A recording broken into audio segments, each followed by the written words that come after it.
After 5 decades in politics, President Joe Biden's political career is coming to a close as he exits the 2024 presidential race. He won the highest political office after a career spanning 36 years in the U.S. Senate and 8 years as vice president to Barack Obama. Biden's inauguration came at a time of national tumult and uncertainty amid the coronavirus pandemic. A ceremony of resilience weeks after January 6, when the U.S. Capitol was attacked by hundreds of Donald Trump supporters in a failed effort to overturn the 2020 election. Standing near Biden was Vice President Kamala Harris, the first female vice president and woman of color to hold the office. President Biden drew on his time in the Senate to spearhead the passage of a $1 trillion bipartisan infrastructure bill and the Inflation Reduction Act. Biden visited many countries during his presidency, including Ukraine during its war with Russia and Israel during its offensive in Gaza against Hamas. He also ordered the final withdrawal of U.S. troops from Afghanistan, fulfilling a campaign promise to end America's longest war. It ain't over, man. We're just getting started.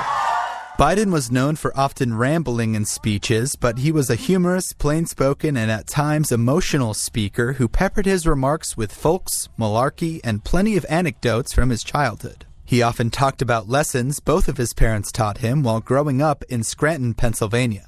Biden suffered an immense personal tragedy just as his career was starting. Soon after being elected to the Senate in 1972, his 30-year-old wife, Nelia, and their 1-year-old daughter, Naomi, were killed in an auto accident. Sons Beau and Hunter were critically injured. Biden was not in the car during the crash. Later in life, Beau, the Attorney General of Delaware and Joe Biden's eldest son, would pass away in 2015 after battling brain cancer. Biden's openness around grief and his ability to empathize with Americans who have experienced loss became defining traits of his political career. Biden married Jill Jacobs in 1977, and their family grew with the birth of their daughter, Ashley. They are grandparents to 7 grandchildren. As a senator, Biden mostly commuted to Washington, D.C. from Delaware. He relished taking the train to work and passed projects to boost railway safety. As chairman of the Senate Judiciary Committee, Biden presided over the Supreme Court confirmation hearing of Clarence Thomas. Biden failed to conduct a full investigation into sexual harassment allegations from Thomas accuser Anita Hill, an error he later took responsibility for. Biden worked to improve his record on issues important to women with the 1994 passage of his federal Violence Against Women Act. Biden ran for president 3 times in his career. In 1987, his first run quickly ended after Biden was forced to admit committing plagiarism in law school. As a candidate for the 2008 Democratic presidential nomination, Biden faced criticism for describing Barack Obama as, quote, articulate.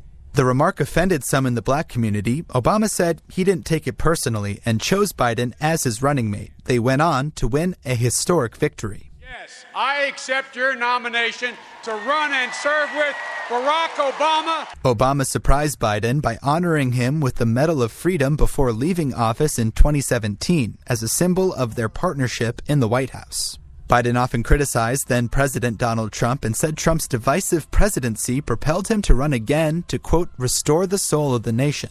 After a bitter battle during one of the worst pandemics in U.S. history, Biden won the 2020 contest after more than 3 days of uncertainty as election officials sorted through a surge of mail-in ballots. Trump capitalized on that delay to make unfounded claims of election fraud. Biden tested positive for COVID-19 twice during his presidency and has gotten numerous vaccinations and booster shots to protect against the virus. Biden ended the U.S. national health emergency 3 years into the global pandemic. COVID-19 has killed more than 1 million Americans. As the oldest president in U.S. history, Biden ran for a second term in 2024 in a rematch against former President Trump, but ultimately left the race following a disastrous debate performance. Biden was seen by some colleagues as a man who attempted to reach across the aisle during difficult times to find bipartisan solutions.